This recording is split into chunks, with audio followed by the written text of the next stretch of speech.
Okay, we're in Parsha Shelach, Bamidbar, chapter 13, verse 1, and it begins like this. Vaydaber Adonai el Moshe le'amor. Hashem spoke to Moshe, saying, Shlach lecha anashim ve'yasaru es eretz Canaan asher ani nosen livnei Israel ish echad le'matei avosav tishlachu cho nasi vahem. Send forth yourself men, and let them spy out the land of Canaan that I give to the children of Israel. 1 man each from his father's tribe shall you send, everyone a leader among them. And Rashi comments right away on send forth for yourself men. What does he say? He says, why was the passage of the spies placed next to the passage of Miriam? For she was stricken over matters of speech, which she spoke against her brother. And these wicked ones, the spies, saw what happened to her, and yet did not take a lesson from her. What does this mean? That Miriam spoke against her brother, but the spies spoke against the land. What was so bad about this? That the Hashem calls the land good, and they spoke against it. But what really caught my eye in this parsha was actually when we come to Perek Yud Gimel, Pasuk Lamed Aleph, Lamed Beis, chapter 13, verse 31 and 32. And what does it say here? It says, V'ha'anashim asher alu imo amru lo nucha la'olos el ha'am ki chazahu mimenu. It says, but the men who ascended with him said, we cannot ascend to that people, for it is stronger than us. And Rashi comments, and they say regarding God himself, the Hebrew word for mimenu, then we can also mean then he. Even he cannot remove them from there. Hashem, this is crazy. And then it continues in verse 32, and it says that devour its inhabitants. And Rashi also writes about this. And Rashi says that the spies reported that wherever they went, they saw the Canaanites burying the dead. Why did so many Canaanites die when the spies toured Eretz Israel? The Canaanites of these days had a very strange custom.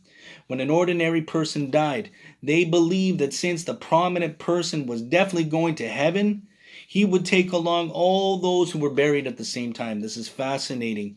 And for a long time, they were storing their dead until finally the famous Job passed away.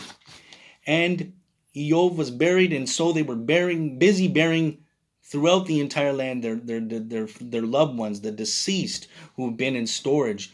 And who was Job? Well, it says right in the first verse of the book of Job, it says, Ish haya be'eretz uz, Iyov shemo v'haya ha'ish hahu tam v'yashar.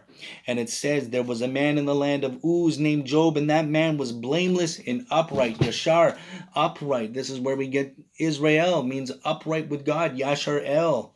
It's amazing. So the spies were able to enter the land through the death of a Zaddik while they were all busy attending to these matters. The spies entered into the land.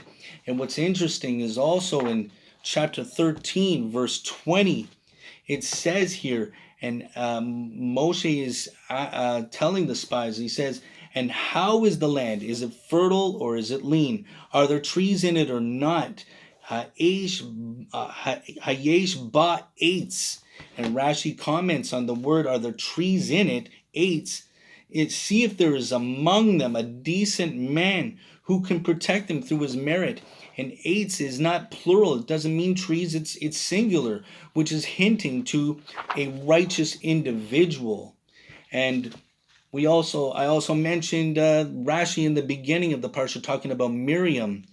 And if we come to Parsha Chuchas, chapter 20 of Numbers, we read that Miriam dies. And Rashi says, when on the comment of Miriam died there, why is this passage of Miriam's just opposed with the passage of the red cow, to tell you that just as offerings atone, so too does the death of the righteous atone. And it continues in verse 2, there was no water for the assembly. From here we see that the entire 40 years that the Israelites spent in the wilderness, they had a well through the merit of Miriam, because Miriam was also a righteous individual. Sometimes we go low, but we go so much higher.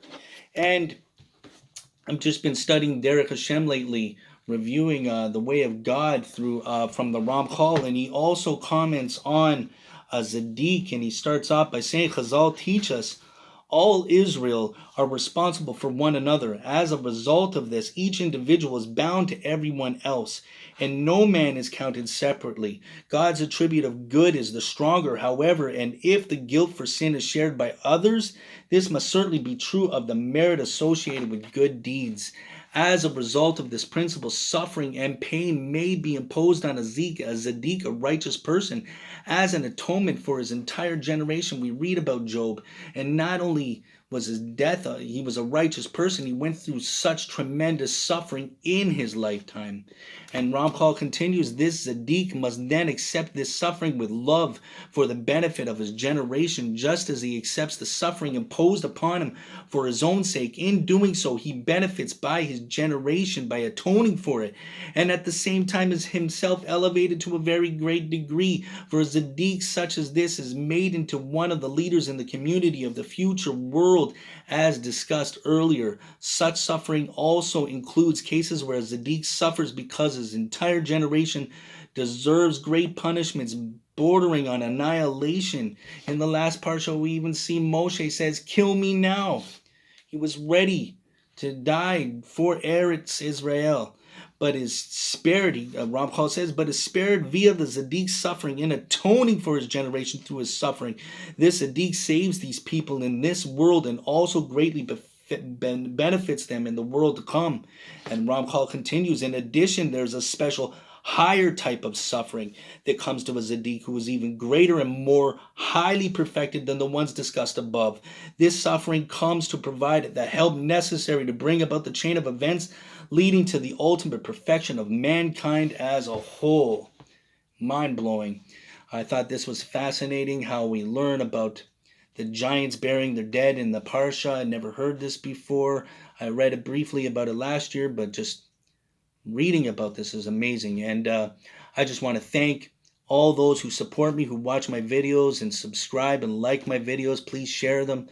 Thank you for all of you who support me, and may Hashem bless you.